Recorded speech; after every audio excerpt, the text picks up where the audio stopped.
Welcome to Lauren's Crazy Pet Show. You're seeing a photo shoot for some fabulous new fashions for pets and humans. I'm Lauren Collier. We're so excited. This is our very first episode, and every week we're going to bring you the most interesting, unique, unusual, and even heartwarming stories about all animals and the humans who love them. And today, that brings us to the FD Photo Studio in Long Island City, where a photographer is capturing some of the most fantastic creations of our first guest, Anthony Rubio. Anthony, you are such an amazing designer. You've been designing not only for pets, but for humans too. Things have evolved, and I've ended up where it started off with one item, basically a simple garment for a dog. It's become couture. It's become recognizable and collectible.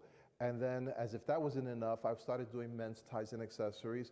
And then to follow that up, women's wear. Amazing, amazing. And what are we watching here? This is for your new book. We are celebrating my 15th year in the business. I can't believe it. 15 years, would you believe that?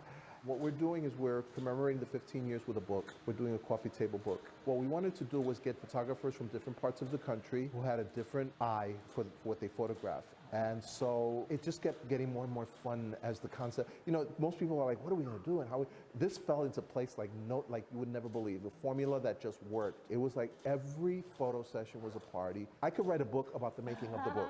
Well, that might be your next one. And on the runway, which we got to go to also, which is huge, you actually showed at New York Fashion Week. Not the first time, you've done it 8 times. 8 times. The first designer ever.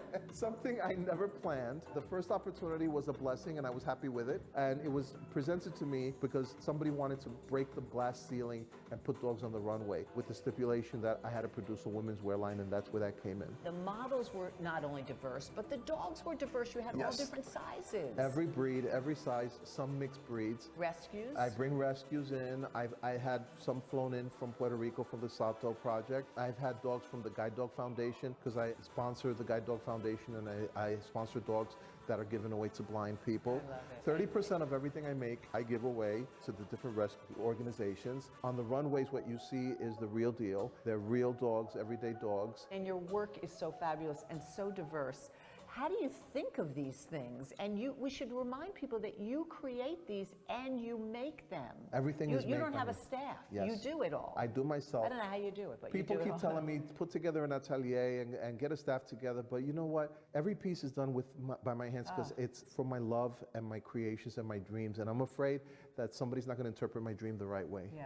So I bring out the best that I can. Sometimes I've started something and then I don't like it, I take it apart and start all over again, because every artist is their own worst critic. My game is always to stay ahead of the crowd and innovate new ideas and translate it from human style to doggy style, and that way we can have matching outfits for the dogs, and you can see he's very comfortable. And they're so beautifully made, and that's another thing, because not everybody's dog probably or cat wants to dress up, but the ones that do, they really love it. And one thing you keep in mind always, which is why I really adore you, is the safety of the animal. It's all about the clothes safety. that you make. It's all about comfort. It's all about breathability. If the dog didn't want to wear it, I always said it from day one, if the dog doesn't want to wear it, you can't force the dog to wear it. And I refuse to dress a dog that doesn't want to be dressed. And so far, as you can see, look, he's just laying here, he's wearing the garment. This is my Bogey, by the way. He's my boy.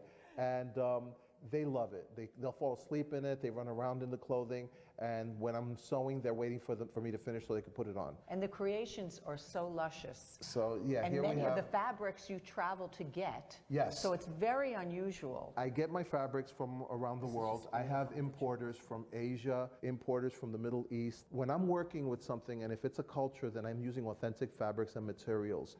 Sometimes I'm using authentic precious stones. I'm always willing to try something new, and mistakes will happen, but they're far and few in between. So well, I'm not gonna. See them we don't see that. We've known each other for 15 years when you came onto the other show, and we were just babies then. But one of the first I remember is the puppy that you had then, Bandit, who was on the cover of the New York Post. You know that was my favorite photo. Yes, as Donald Trump. As Donald Trump with his hair combed over. It was just. And that got picked up by Comedy Central, who used it in the commercials for the Donald Trump roast. And that was so that was before being he was president constantly. everything, right? Yeah, before he was president. I used to dress Bandit as doppelganger. So he was Bandit, right. Elvis, he was Michael Right. Jackson. I've done that with the boys once in a while. But the boys, I like that they're the new breed. They're the new ones. They're carrying on Bandit's legacy. I love it. And so people can find you, and actually you will design something? Yeah, Or you can go to Got the ties, too. www.anthonyrubiodesigns.com, and you could just Google me. Put my name, Anthony Rubio, on the internet, and all the news, all the craziness, all the zaniness, all my shows are on YouTube. yeah, you have to Check see. them out, They're yeah. really terrific. Anthony, thank you so much. Thank you. Don't go anywhere, though, because when we come back, we're going to a place that you've just been, a very special place about dogs. You know what I'm talking about? Yes, I do. Stay tuned, and then you'll find out.